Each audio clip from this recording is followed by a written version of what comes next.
love shack in the market. That's why it's going up. 841 now at Light FM. Advisory services offered through Second Half Financial Partners, LLC, an SEC-registered investment advisor. The opinions voiced and information provided in this material are for general informational purposes only and are not intended to provide specific advice or recommendations for any individual. To determine which investments are appropriate for you, please consult with a financial advisor. Second Half Financial Partners, LLC does not provide tax or legal advice. Please consult your tax or legal advisor regarding your particular situation. That means it's time to check in and find out what is happening to money. Maybe the traders were in the love shack that got him on good humor, because Philip Statler from Statler Financial Services and I are trying to figure out why the markets have been in pretty doggone good humor for the last couple of days, haven't they, Philip? They have, Dave, and it's a nice change of pace, right? We come off with Monday, a decent day. Today looks like it might start off as a great day. So you got to love it compared to last week. Yeah, and I was cynically saying yesterday morning, and that's the only explanation I come up with. You know, oil prices bumped up. I think the peak over the weekend got up to $103 a barrel, and in the pre-markets right before the opening yesterday, they were bumping to like $100.22, and every time they got up there, the price of oil would go down, and it was almost like an inverse reaction. Get below $100 on oil, the equity markets go up. I mean, $95 a barrel is El Stinko, but evidently we're almost getting used to this garbage now, and the psychological barrier that makes us want to sell everything that's not nailed down is $100 a barrel for oil these days. Well, I think maybe at this point they're looking, out a little ways to say, hey, look, this is going to be the long term at this point until something shakes loose and we see a change. But at this point, we figure if it stays under 100, that's a good thing. If it goes above 100, then that's going to be even more painful. But I think they've kind of built those numbers into what the traders are looking at. And it does tend to, when it dips back below 100, every time it peaks over that, it does make the Iranian prediction of $200 a barrel in oil a lot more of a remote possibility. But it's interesting. But it does tend to address that old phrase that I've used a million times. Investors can handle bad news. They like good news. What they can't handle is uncertainty. And if they feel a level of confidence that oil will stay at least a couple of bucks under $100 a barrel, they can cope with it. And that's about the only explanation I can come up with. Yeah, I agree. I mean, I think that's probably what they're looking at there too. Is they're finding a little certainty there in that oil price. And that's a good thing, even though we may not like the absolute data. The net result yesterday, after seeing the oil dip back under 100, was the Dow was up 388 points yesterday. That's 0.8%. S&P 500 was over a full percent up at $67.19 up.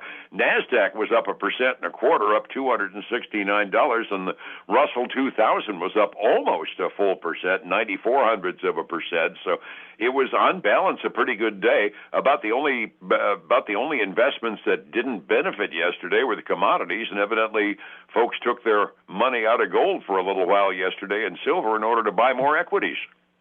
Yeah, it looks like it. I mean, that's it's the other thing you mentioned before we went on there is that the whole crypto market seems to be bouncing back a little bit over the last couple of weeks and kind of hit a six weeks high.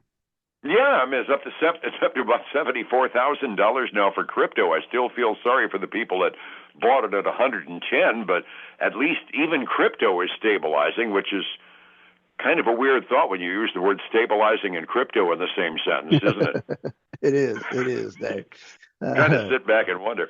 We are pretty much at the end of earnings season, so we're mostly doing tidbits, and probably the worst bit is following world politics and determining the market. The biggest level of upset going on right now is President Trump is trying to hammer our allies and even our rivals into helping out to clear out the Straits of Hormuz, and he's using his state visit to China as leverage, making noise yesterday about how he may not go to China if he couldn't get any help from China to be able to help clear the Strait of Hormuz, to which China basically started poking fun at him. The memes that are coming out of Chinese social media, it doesn't matter which side you're on. A good laugh is a good laugh. I mean, they are poking just incredible fun at him.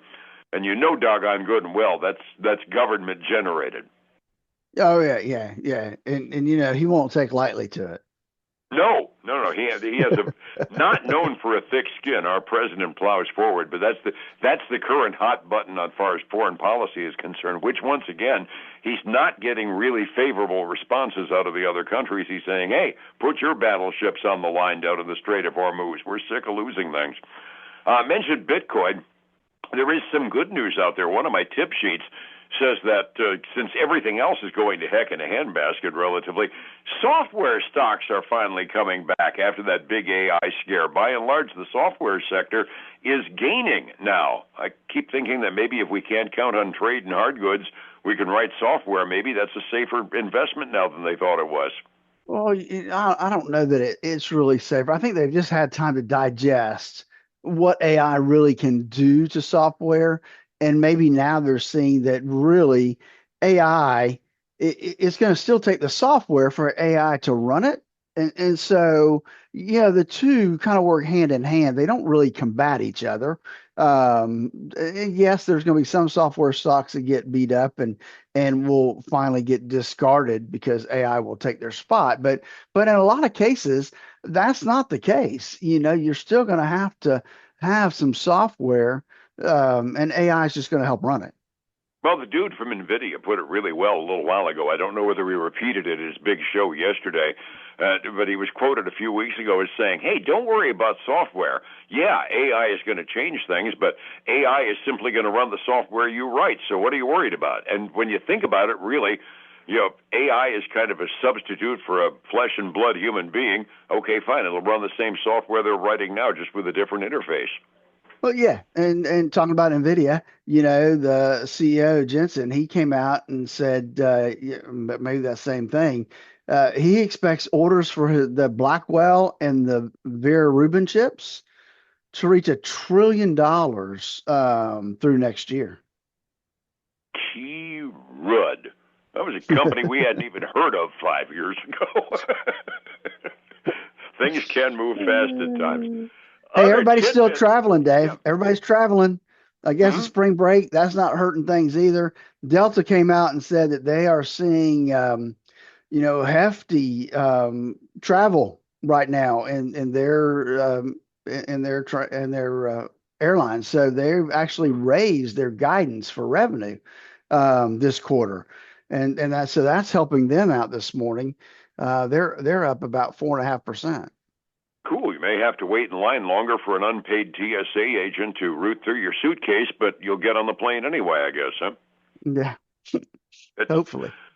the world is not an easy place at the moment. Dollar Tree's been fleshing out their report from earlier. They're saying that more higher income households have been shopping at Dollar Tree lately. We were discussing that when they reported that the higher income households are shopping more at Dollar Tree and the lower income households are spending less, but they seem to be substituting customers in the dollar store segments, don't they? They do, and that's you know, that's with the economy we see right now, that's to be expected, right? I mean, and this oil price isn't going to help any, Dave. I mean, it's going to continue to put pressure on inflation because everything, I mean, everything takes petroleum, whether it's the truck driver driving from here to there to deliver, or it's the plastic company that literally uses petroleum in their product process. So those things are going to go up in price, and we were talking earlier before we went on the air. I just don't see where we'll get any interest rate cut this year based on what we're seeing right now. And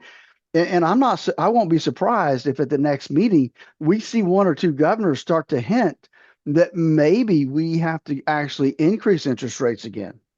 Well, I addressed that late yesterday when I was soloing. Right now, the odds makers up in Chicago that talk about the likelihood on this month's meeting, there's a better chance, and I mean, both of them are minuscule, but there's a better chance of an interest rate increase at this week's Fed meeting than there is a decrease. I mean, they're both minuscule, but those odds are kind of shifting, and it's the price of oil driving up our cost of living. That's going to make a difference. One of the things that I read was that Americans are spending $300 million more a day on gasoline right now with the increases in prices. I mean, you think about it. That's every 3.5 days. That's $1 billion more out of spendable income that we didn't have to spend just 2 months ago. That's a scary thought when you quantify it like that. It is a scary thought, and you got to think. I mean, I know we don't like to play politics and economics at the same time, but here we've got an issue that if this doesn't get straightened out relatively quickly, then I'm afraid that the election in November will actually go against the president if we can't get things figured out here really quick. I think unless the prices of gasoline go down, I agree with you. I tend to shy away from specific political predictions, but I'm afraid unless we do fix it in a hurry, it may be a bloodbath for the Republicans come the midterm elections. Putting it together, we had a positive day yesterday. 45 minutes before we opened this morning, my fear and greed index is still showing extreme fear, even though we had green ink yesterday. Can we keep it going this morning? It looks like it, Dave. I mean, if this is any indication, it will be a green open. The Dow is up 1/3% right now. The S&P 500 is up a little over 1/4%, and the Nasdaq 100 is up almost 0.2%, as well as the Russell 2000. It's kind of that same boat, almost up 0.2%. So everything's got some good green ink behind it right now. On the other side, we got silver trading down a little over 0.1%. And gold is up about 0.3 right now. Crude oil, Dave, up almost 3% to $95.19 a barrel. But like we were talking, it's still under 100. Happy days. I don't get it one bit. Looking across the ponds, the Asian Rim market's generally positive. I mean, they looked at us yesterday and said, okay, fine, the U.S. has their poop in a group. The mainland Chinese markets were off by a little bit over concern over the Trump Chinese visit, but virtually everything else was up. Those mainland indexes were about 1% off, though, so it was not good news there. Europe is generally okay. The average European index is up halfway through their trading day, and going down the list, I don't even see any red ink. We're up by about 0.2% halfway through the trading day over in the European community. I need help getting my retirement on track because predictability just doesn't seem to happen anymore in the markets. How do I find you to get back on track? Dave, give us a call at 863-382-0037. We'd love to spend 30 minutes on the phone discussing where you are and where you need to get to make sure you have the retirement you always dreamed of. And then catch the Statler Financial Radio Show this weekend, 6 a.m. and noon on Saturday, 10 a.m. Sunday morning on Highlands News Talk, 7:30 a.m., 95.3 FM. They can also go to StatlerFinancial.com where we put all the reruns right there on our website, Dave. All righty. And don't forget, we also stream what we do live at newstalk730am.com. I will catch you tomorrow, my friend. You have a good day, and I hope things stay green. All right, buddy. You too. Thank you. It's 105.7 Light FM and Statler Financial Services, Philip Statler. Who likes it? Hey, folks, again, I want to thank you for joining us today. Have a great day. Hope your week's off to a good start. Join us again tomorrow. Bye now.